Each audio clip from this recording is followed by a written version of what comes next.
আজকে কিন্তু কোনো বাটা ঘষার ঝামেলা ছাড়াই আলু বড়ি ফুলকপি দিয়ে কাতলা মাছের ঝোলের সিম্পল টেস্টি মাছের ঝোলের রেসিপি শেয়ার করব, যার জন্য গরম জলের মধ্যে একটু নুন দিয়ে ফুলকপিগুলোকে ভিজিয়ে রেখেছি 10 মিনিট মতন। আর এখানে নুন, হলুদ আর সর্ষের তেল দিয়ে মাছগুলোকে ম্যারিনেট করে কড়াইতে সর্ষের তেল গরম করে মাছগুলো এপিট ওপিট লাল লাল করে ভেজে তুলে নেব।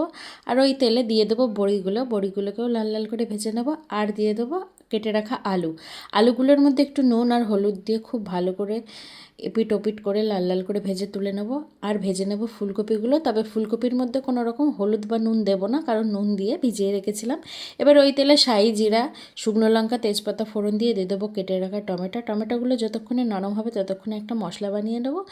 এখানে জিরের গুঁড়ো, হলুদ গুঁড়ো আর লঙ্কার গুঁড়ো, মশলাটা দিয়ে দেবো টমেটোর মধ্যে। তেল ছেড়ে কষে আসলে মশলাটা আগে থেকে ভেজে রাখা ফুলকপি, আলু আর বড়িগুলোকে দিয়ে খুব ভালো করে 5 থেকে 7 মিনিট কষিয়ে নেব। আর এতে 1 কাপ মতন জল অ্যাড করবো আর ওপর থেকে চেরা কাঁচা লঙ্কা দিয়ে দেবো।